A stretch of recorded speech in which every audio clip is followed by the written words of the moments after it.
Good afternoon, everyone, and welcome to this afternoon's Festival of Enterprise Bounce Back webinar.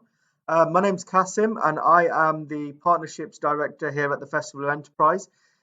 Just filling in for your usual host, Alex. Today, we have got a special webinar from Juan Pablo, co-founder and CEO of Technology. So JP is an IT specialist with over 15 years experience in the industry. He's dedicated to helping companies to assimilate technology efficiency for the benefit of both the business and its customers. So by focusing on listening carefully to customers' needs, JP has been able to help organizations transform their ideas into working solutions, enabling them cost optimization and business growth. Now, today's webinar is going to be really interesting because JP is going to be going through your next big digital idea and how to make that possible. And he's going to be going through 5 principles to create a software success project. So if you are looking to start up your own project, if you are looking to get involved in the tech sector and you want to launch your new tech business, JP is going to be telling you all how to do it. And if you've got any specific questions about JP's presentation, please do put them in the chat box and JP can go through them after his presentation and we can have a bit of a discussion about, more information that people want to know more about. So without any more interruption from myself, I'm going to hand over to JP. JP, welcome. Hi. Hello, Kasim. Thank you very much. Fire away, JP. Excellent. Thank you very much to everyone. As Kasim told you, I'm Juan Pablo de la Rosa. You can call me JP for short. This is way easier. So I wanted to talk about, as Kasim said, about the 5 principles for a successful digital project. First off, I would like to introduce Technology. Technology is the company I represent, and we are specialists in software development, specifically on mobile applications, web applications, and cloud. And we focus a lot on listening and making tailor-made solutions to enable technology to accelerate business. We also provide staff augmentation and managed services. And we have a convenient cost optimization because we have both presence in the UK and Mexico, so that makes a much more efficient operation, and we can get a pretty good deals about it. Entering into the presentation, this is the agenda for today. We are going to review the 5 principles for a successful project. After that, we are going to share some final thoughts that are important for you to take into account once you want to go and start your idea. And we will finalize with a Q&A session. So please feel free to shoot any question you may have. First off, I wanted to share that the principles that make a successful software project, although these principles that we are going to review today apply for any kind of software development project, it is more focused on one of these ones that you are seeing in the screen. We normally have 2 types. One is for the projects that are done for the company. That means that are projects that are for internal use, for cost savings, enhancement of operations or logistics.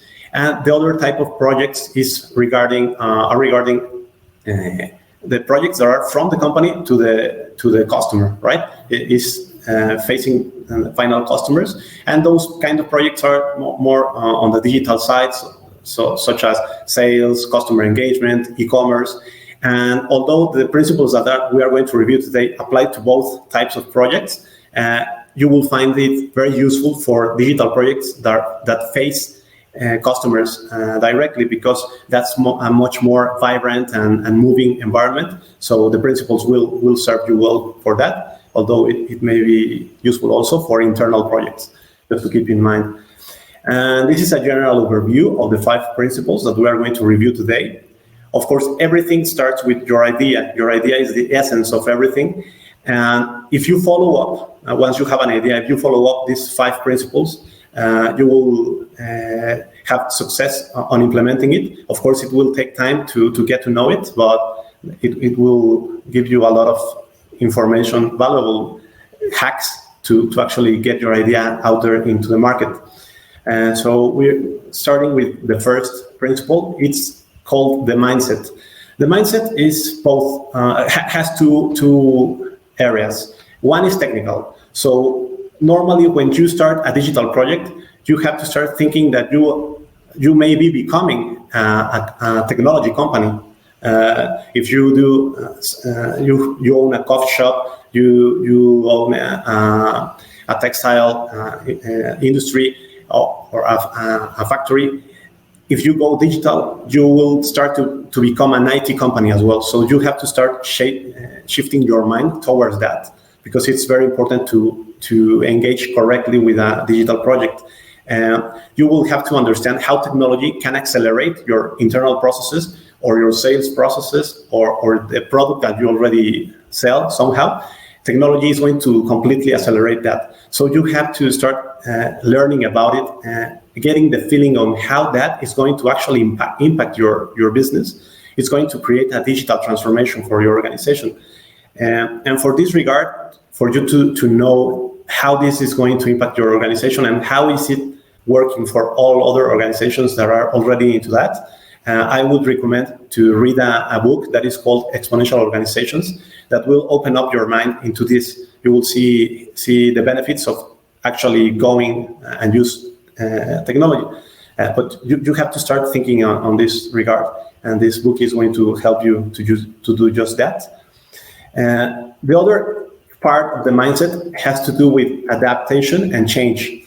This is crucial because once you go digital with any kind of project, change is going to be inevitable, and you will have to be adapting time after time after time. This is a never-ending cycle. So you have to start your idea with that in mind, because software projects are not finite projects, right? And it's going to be always moving. And to get you into the right mindset for the change management of your project, I would suggest to take a look on two concepts: quick wins and fail fast. Quick wins refers to get, as the name says, quick wins.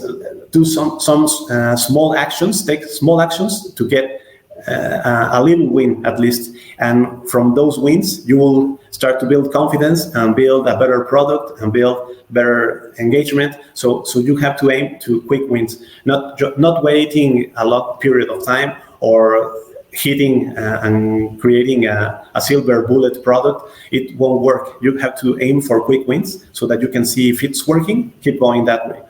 And the other methodology or concept is fail fast. Also, not all the ideas that you're going to have are successful or are based on good assumptions.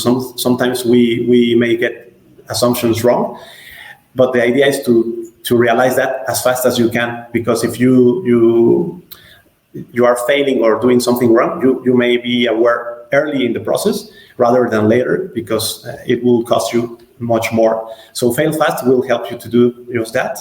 And for this mindset, I suggest readings about agile development, agile methodologies, not only focused on software, but in general. Agile principles apply to many things in life. So that will get you in the right mindset. Also read about Scrum and design thinking. Those kind of methodologies and practices will help you to get into the right mindset to start your digital project. The second one is a very important one. And the budget is not just about money, it's about resources, right? People, your time, and of course, money. And I wanted to share this image because it states how normally we think on budgeting a software project or a project overall. We normally think that, okay, I will budget for I want to build this product, and I want I know it's going to cost X amount, and I will take it into the final line. So you start developing, and until you develop all the product, the 100% of the product, you get it out into the market. But when you do that, in digital projects, it's just the beginning. You will still have to develop enhancements and adaptations based on all the conditions that are changing in the environment. As I told you before, in the mindset, you have to enter into the budgeting as well with the right mindset. You know, you are not going to budget just for one product. You are going to budget for the long run. So that's a key part. What you should look or aim to in terms of budgeting is you will aim to budget the 10% of your project, and then you will keep money in your pocket to keep going into the process, and you will start developing incrementally your product so that you can provide value based on the information that you will have from the ecosystem, your customers, your partners, and all, even competitors. But this is a key part for the budget. You have to reserve and be subtle with the budgeting. And as a summary, these are some key points that you should take into account. First of all, avoid using all your budget in the first version, because that's going to make you try to push your product into the market rather than see how it fits the market and adapt to it. So avoid doing that. Also, do not focus on creating a shiny product. Normally, we think that we want to create the best product out there because there are so many competitors that we have to compete with. But if you focus that way, you will end up spending all your budget. So that's another key point. Do not focus on creating that one. We will see later on the presentation how we can create a product without focusing on this. Also, focus on continuous budget. That's a key concept, because you will have to start to be giving constant flow to your project so that it keeps moving, it keeps adapting to the ever-changing conditions. So it's a continuous budget. And the most important part is it doesn't matter if it's a very big budget or a small project. The key part is for it to be continuous. That's what you need to do and to plan for.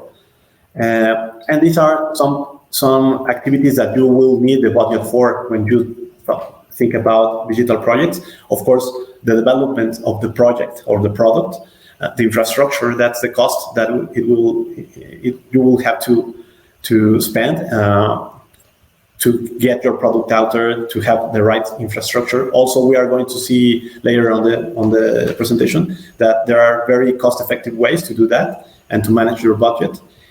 Also, a key part is marketing, either branding and also promoting your product, because that's the thing that is going to make your customers aware of your existence. And something that people many times miss is maintenance costs. Once you get there and once you are improving your product, you are going to have to maintain it because customers are going to start using it. You will find that you can enhance something. Some problems may arise from the early usage of the product, so you have to budget also for maintenance. But the general idea, as I told you, is to have in mind that it is going to be a constant flow.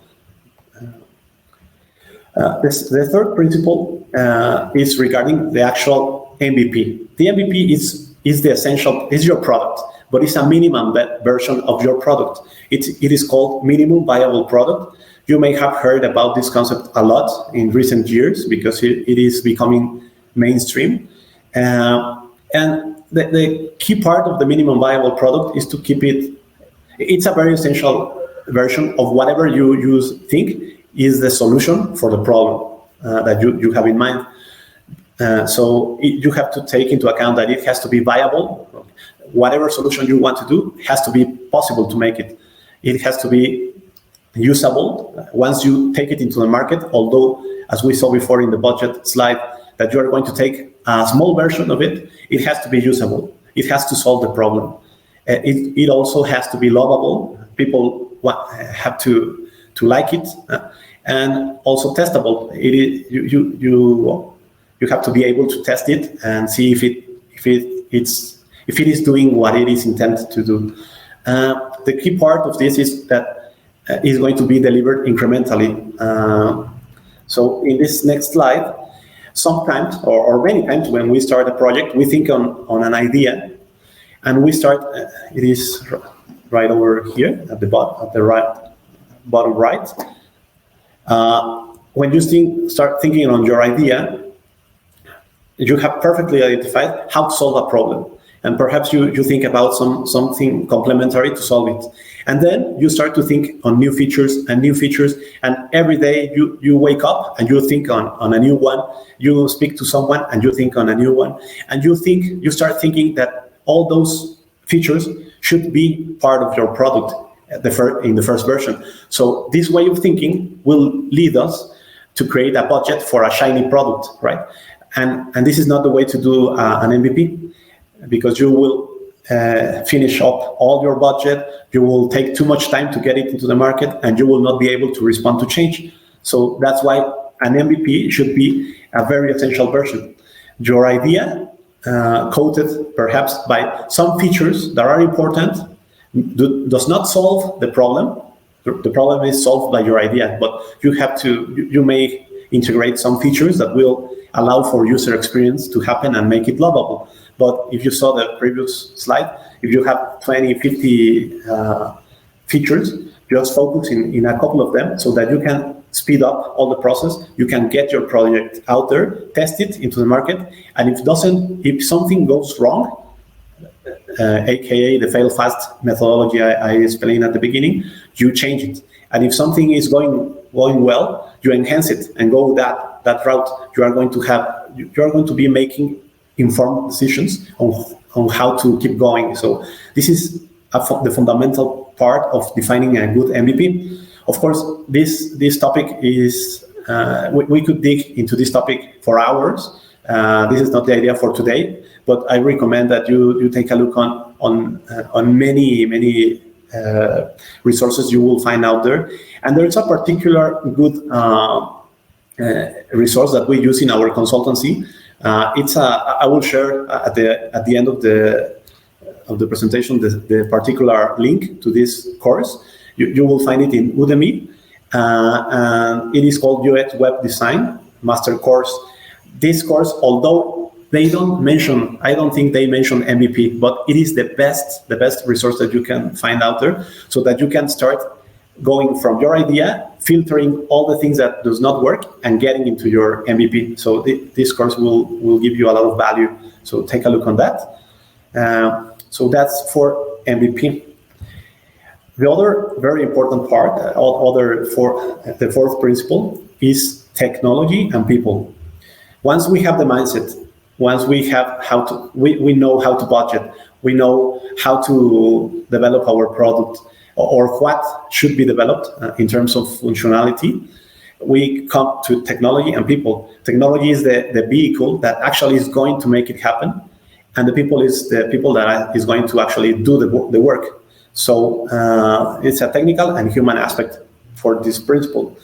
The technology refers to, technology is all the tools that you will find, programming languages, third-party software, infrastructure, tools, everything that is going to help your product to be completed technically. And for this, I have several recommendations.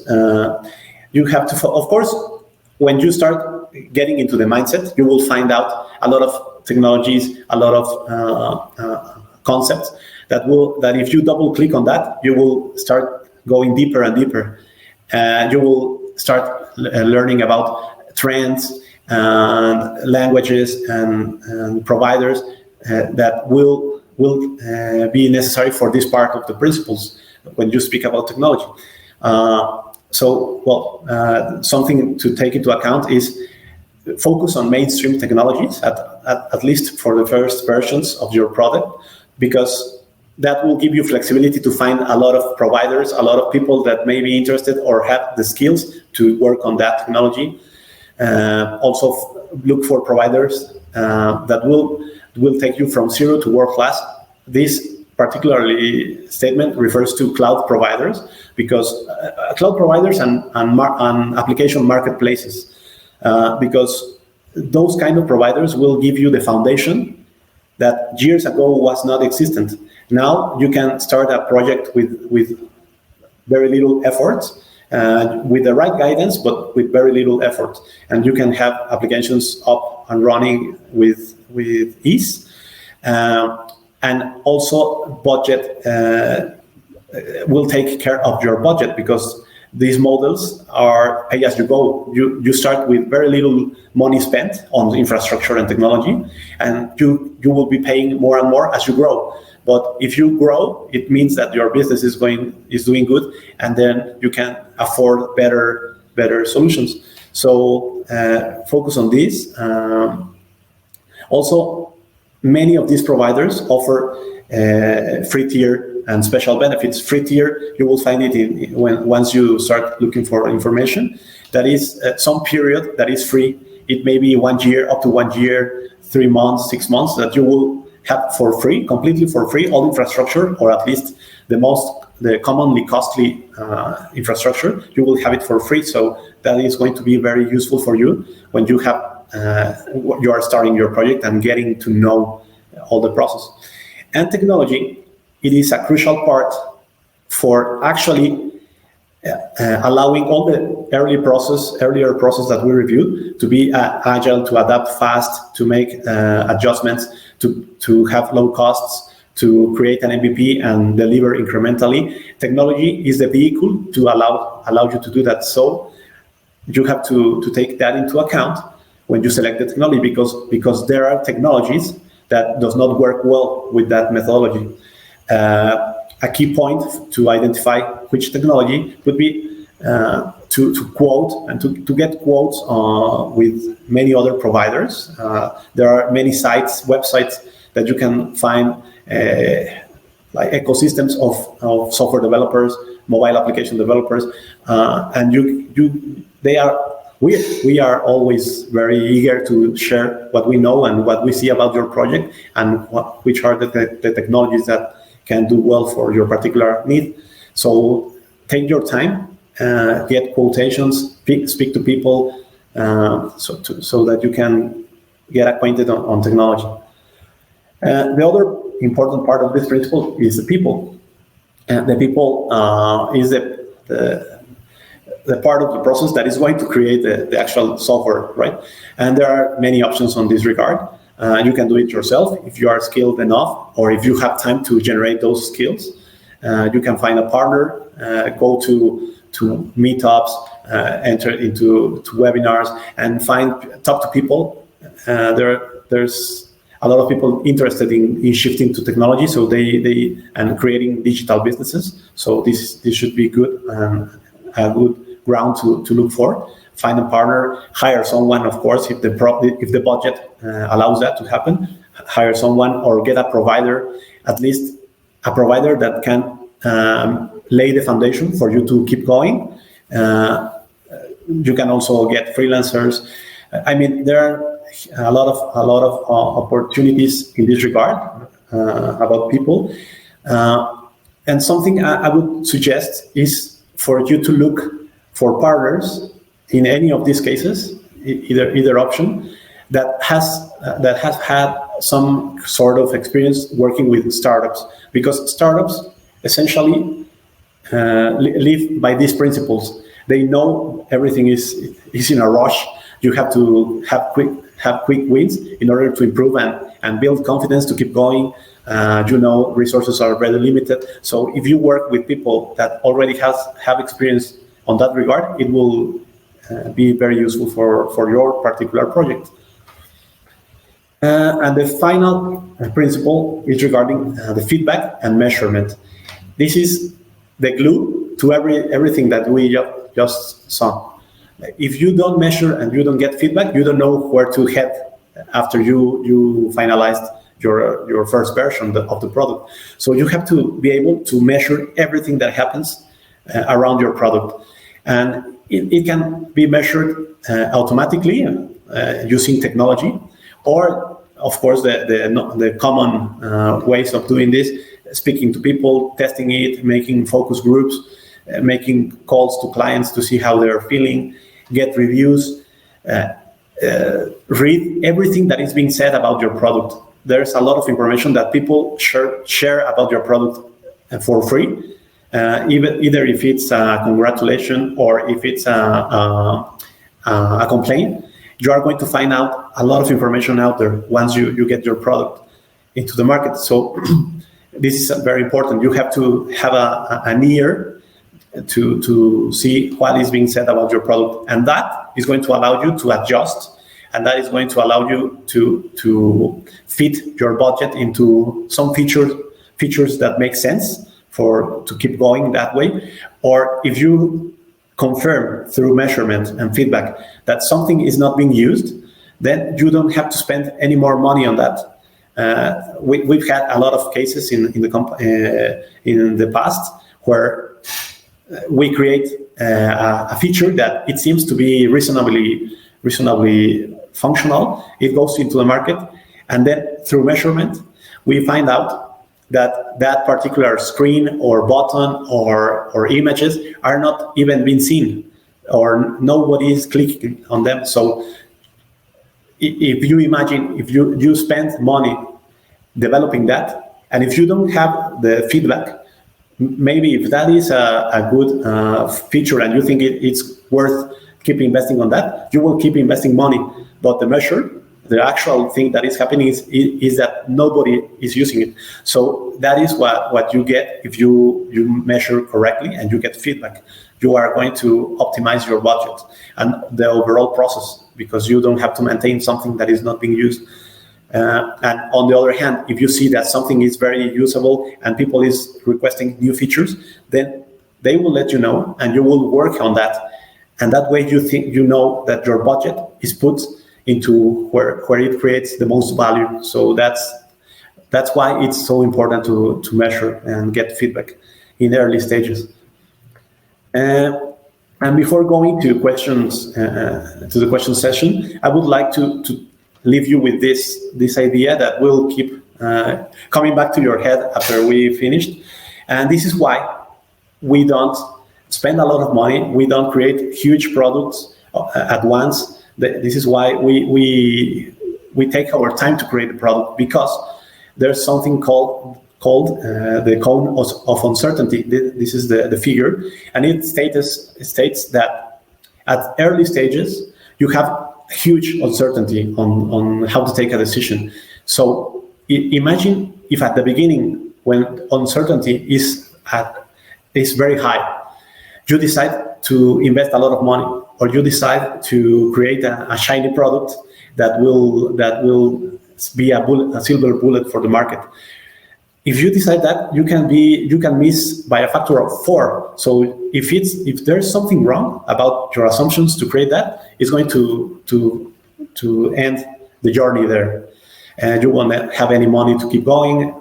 So that's why we came up with smaller pieces of the process, smaller products, to start measuring the market and start to getting the feeling on if really our product is solving some problem. And if that's so, we are advancing in time, reducing uncertainty, and we are going to be able to make better decisions, spend less money, and be more effective.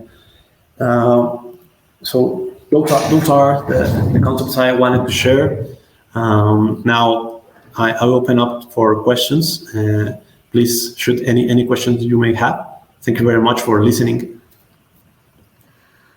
Thank you for that. That was really good, JP.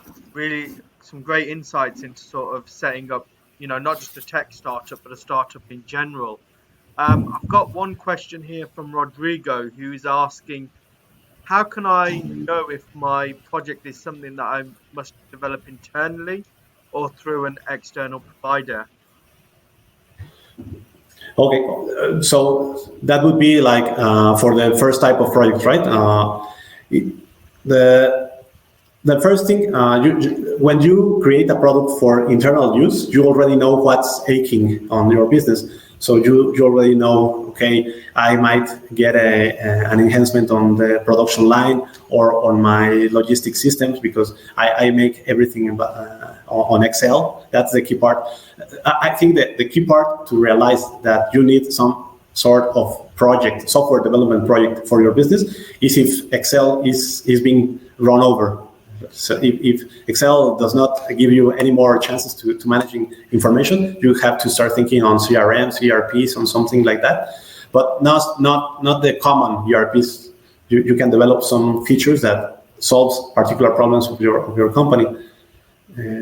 And on how to look for providers, once that's a similar process on what you would do if it's a product for facing a customer. You have to identify what you need, make a list of the features that you think you need to solve, and you can go to some sites such as Clutch.com. It's a site where you will find a lot of providers. There's a catalog listed of types of projects. They do mobile applications, web applications, ERP, CRMs, and you can find there and just ask for quotations on that regard, and you will get a lot of information so that you can start to see how much would it cost and so on, and then compare if that enhancement is worth it. Yeah, I would say so. It's interesting you say that, because I think with a lot of tech projects, companies do think about whether they want to build something internally and then, or whether they're going to outsource it to someone else, or whether there's something on the shelf. What would be your recommendation to companies in terms of, deciding whether or not they should build internally, get someone to build something for them, or buy something off the shelf? Okay, I guess it depends on how are you envisioning your company. If you are envisioning an actual digital transformation, if you see that as I said at the beginning, the technology is going to accelerate everything. So once you go and implement one change using technology, you will see the effect that has. Perhaps for the first part, if that's some small change in your company, start using something that is already existing. That would be wise. Perhaps for project management, we do a lot of that. There are a lot of products that serves, but sometimes the acceleration of that implementation creating your business will start making you think, okay, I need to do more of this, and sometimes the products that are off the shelf does not fit completely to your needs. So at that point, you may be thinking, okay, now that my company has the mindset of technology and how it can enhance the product or our company, then we can think of creating something ourselves. Now that we have the right mindset, we may have some skills developed on technology, and now we can look for a provider or even hiring someone because the company is already working with technology and experiencing how technology improves the operation. So I would say that would be a good route to go. So yeah, if for instance we've got a question here from Sam, who is a tech developer, and he finds it difficult sometimes where companies don't want to really embrace new technology, and they're always, I think from his question, it looks like he's talking about a lot of sort of older clients who are maybe technophobes, are scared of what technology like. What sort of advice would you give to sort of people working in the tech sector who are creating tech products for businesses? What would be your advice in terms of how they go about selling those products and how they convince business owners specifically in terms of trying to get them to understand how the tech will help their business, as opposed to them being worried? I mean, we've talked about tech going wrong before we came on this webinar. We had a webinar earlier today which was supposed to launch, but Crowdcast wasn't working, and people are very scared of tech not working as opposed to all the benefits that tech can do. So what would you sort of message be to those individuals really, and how can you support them? Okay, there's like two parts of this problem.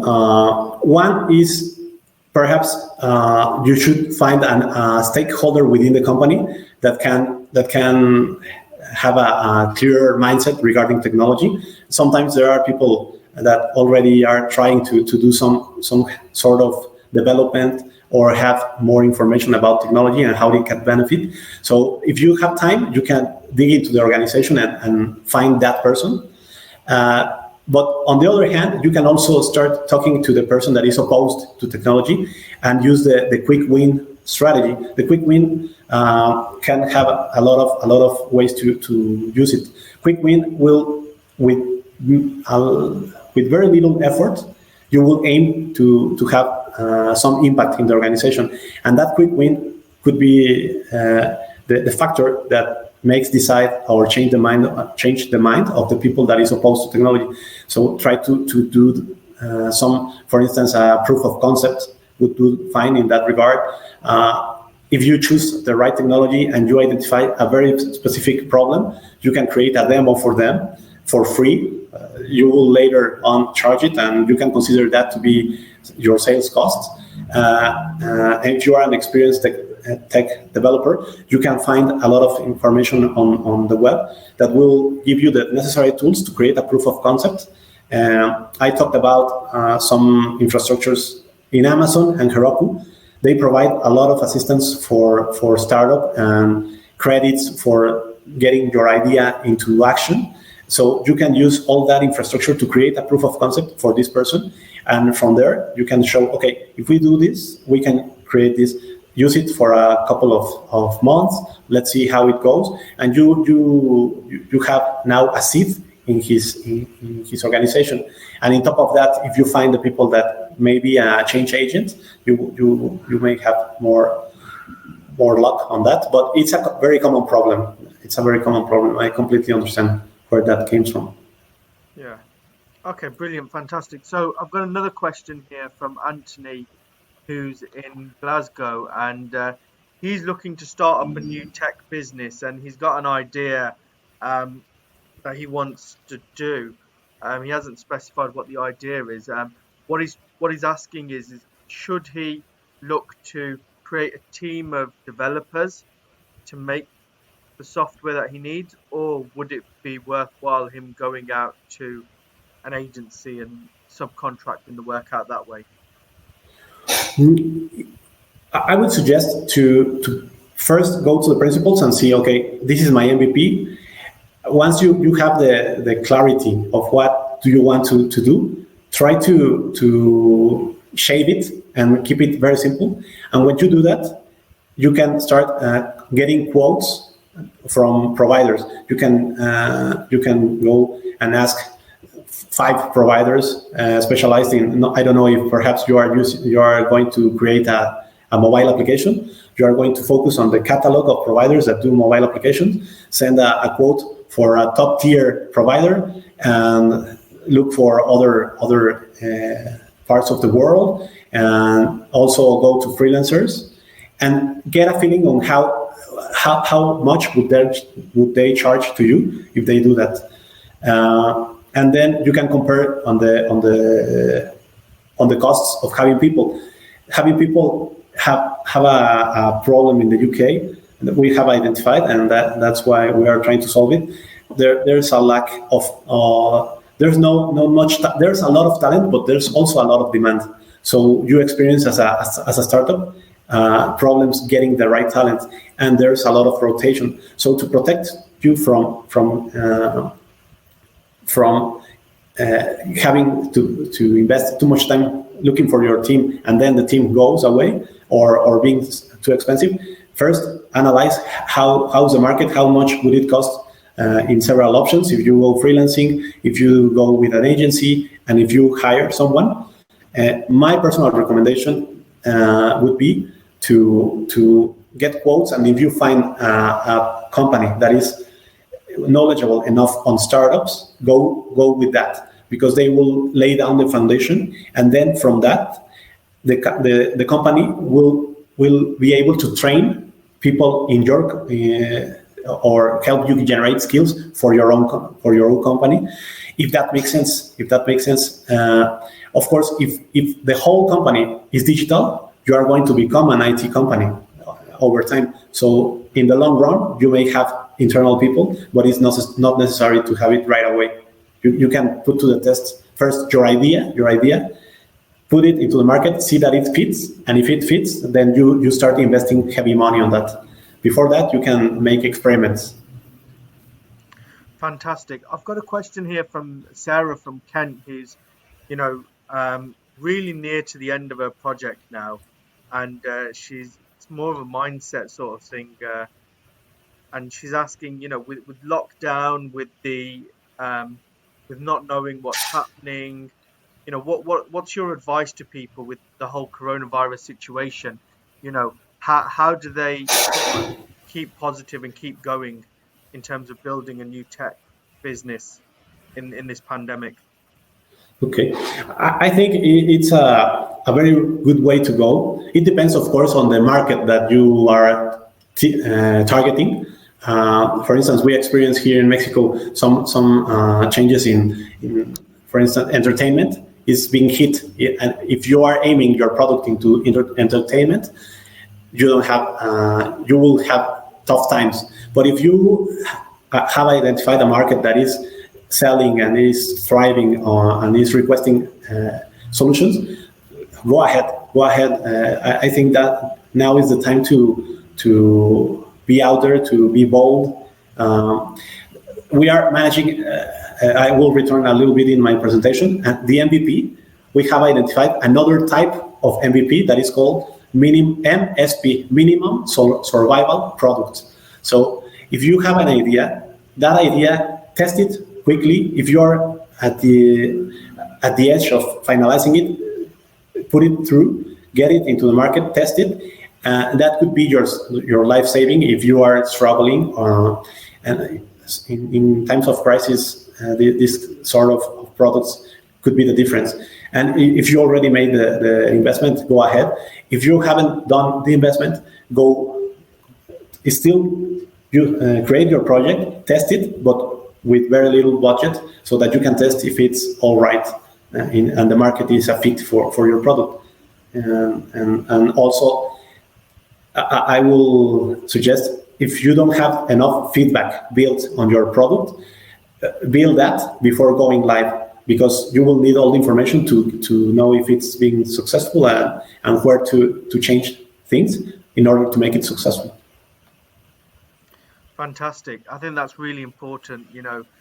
We've seen hospitality, certain sectors in lockdown around the world just literally fall to its knees. So, I think a lot of people who are creating tech and tech products for those sectors are probably really struggling right now, because especially if they're in the middle of their project, what would they do if they're, say for instance, you're creating a tech solution for the restaurant sector,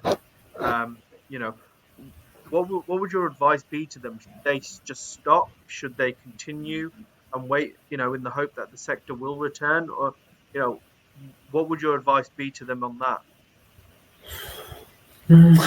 I would say, if your product was aimed to solve something that is no longer viable to solve that way, stop. That's perhaps if your software is intended for restaurants to have a more efficient way to assign tables, well, actually that would be a good idea.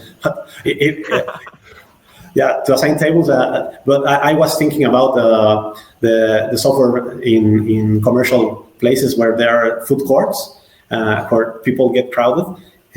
Perhaps if you can create a good idea down there. But going back into my main idea, if the reason you are creating a product is to solve something that is no longer solvable due to the new conditions, you have to rethink it. But if you are doing a product for restaurants, it means that you know how to work with restaurants. So open up your mind and start seeing what other options could you use to improve the restaurant industry. And now that you know how to work it, you can come up with other idea. And if you have the technology, or you are used to how to use it, go ahead. That would be my advice. But as I said before, if you are aiming to hospitality, as you said, Kasim, or entertainment, although there is a huge amount of enhancements to do in this new normality, focus on the things that you will have to do in the new normality, not before.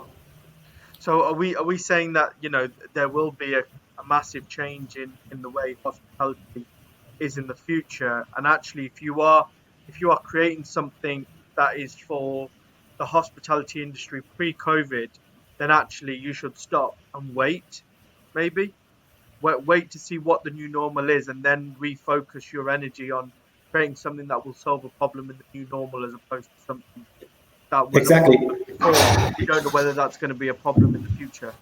Exactly, or even help shape the new normality for that industry. That would be the advice. If you know the industry and you know that the previous idea that you have is no longer viable, then help that industry shape that new normality, and your product could be the survival they were looking for, and even for you. Yeah. Okay, I think we got another question. So there's one here about funding tech projects, and how do you structure your sort of funding throughout a project from start to finish? So, for instance, if I was to launch a project today, say for instance, I wanted to create a piece of software, but you know there's one idea, but there's going to be loads of other things that spin off that project.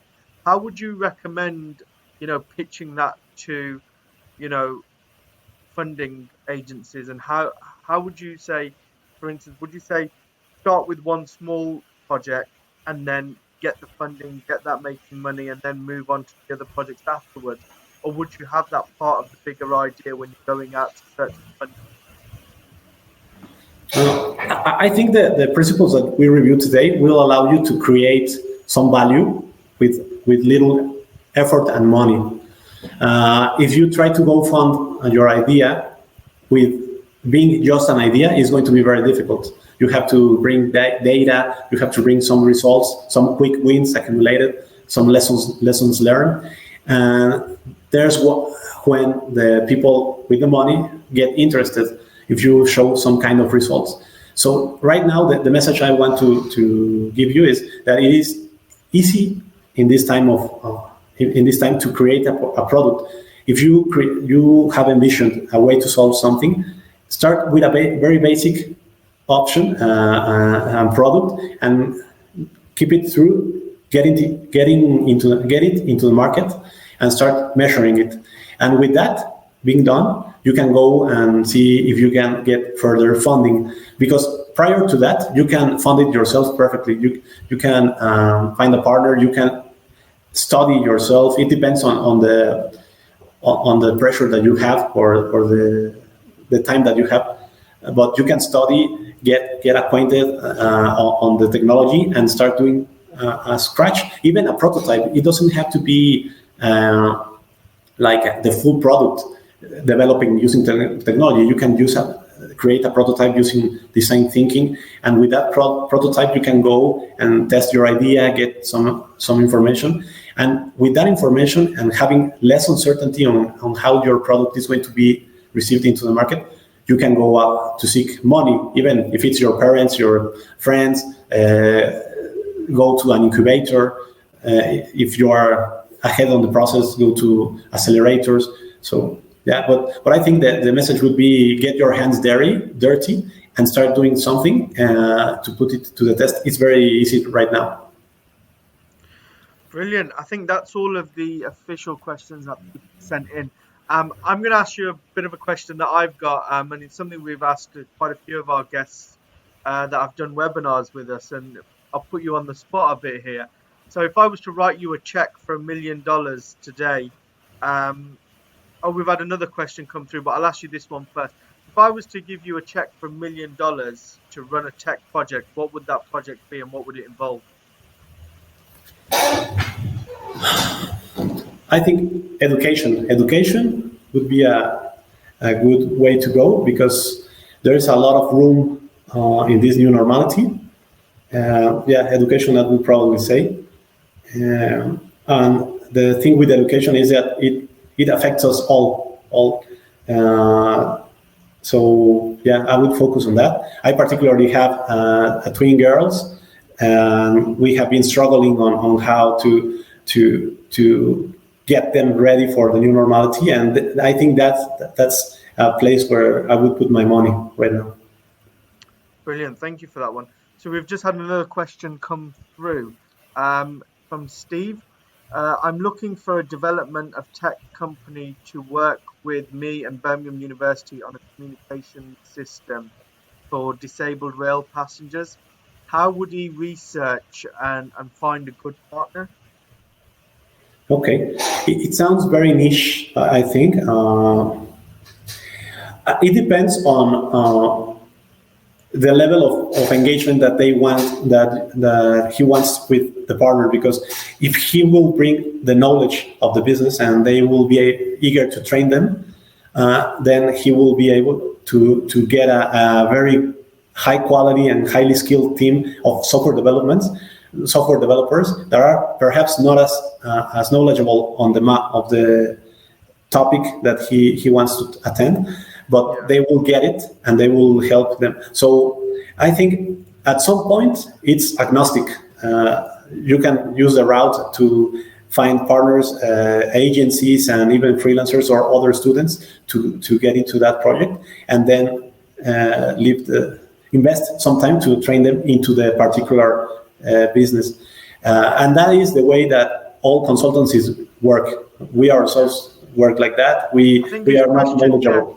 Okay. So I think the question is, how can you research? How do you find out if someone's a good partner for your project? What are the things you should be looking for in a partner when you're choosing a partner for a project? First off, what is the problem to be solved, right? I would focus.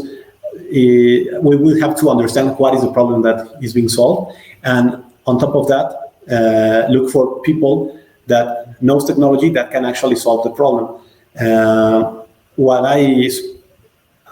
I'm guessing is that he needs some sort of software for that problem. So in that regard, it doesn't matter that he can go the same route as to search for any other partner in general to see if the partner have good skills on software development, or perhaps he needs cloud and he has to look for cloud providers, or he needs some IoT solution. He has to go and look for partners in IoT. And once he has figured out which type of partner he will need for the project, he can then go to several marketplaces and such as Clutch.co, or he can even go to Amazon Web Services to seek for partners that already know that kind of technology. And there he will find a lot of information about that. If he doesn't know which technology is going to have to be used for the problem, he has to open up the search, look for experts in software development or in processes. It depends on the stage and the particular problem. So I think from his question, what he's saying is he's got the solution. What he's trying to do is, how does he, there's loads of software developers out there, and what he's trying to understand is what key things, like, are there any questions he should be asking people when he's having conversations with these software developers to really find out which ones are the good ones and which ones aren't the good. Yeah. I think the mindset would be one of the key principles to look for that in the developers, because they need to know how to work with agile development, have the right mindset for doing software development, because you will find a lot of software developers that focus just on one thing and they don't see the full picture. So you have to look for people that has more vision, perhaps, and also go to the places where you may find people that knows how to work with the particular technology. Yeah, I don't know if I made it clearer this time. Yeah, I think with Steve's question, there's quite a lot that happens in Birmingham specifically, and I think okay. Talking directly to yourself, Steve, I think there's lots happening with Birmingham Tech. There's a lot of tech events that you can go to, and I'd myself probably recommend going out, networking, going to different tech events, meeting different people from tech sector, and maybe seeing what their thoughts are and who they would recommend as well. So maybe get recommendations from other people that have used companies before that would be able to say, well, actually, this might be the best person for what you're looking for. Would you agree? Yeah, sure. Um, yeah, if perhaps sharing a little bit more on the particular problem, we can guide you into which kind of software developer at least you would need. Yeah. And as you said, it could be assisting to attending some events or getting into the right marketplaces to find that kind of talent. Yeah. Steve, I'm sure JP will leave his email in the chat box, and you can maybe drop him an email to discuss it a bit more and maybe more specifically what you're looking for. And I think Sure. that is everything. Is there anything else you want to say, JP, before we finish? No, thank you very much for your time. It was very nice to talk to you. I hope that you get through this difficult time and that this information is of value for you to do just that. Don't be afraid to grasp technology and use it as an accelerator for your life, for your business, or for your ideas, or for the neighbors. We need to do that in this time. Brilliant. Thank you very much, JP. Thank you, everyone, for joining us for this afternoon's webinar. Don't forget to go on our website, www.festivalofenterprise.co.uk. Check out some of the other webinars we've got going on. Maybe watch back some of the old webinars we've had on. We're always here to help. Thank you very much. Take care. Thank you. Thank you very much.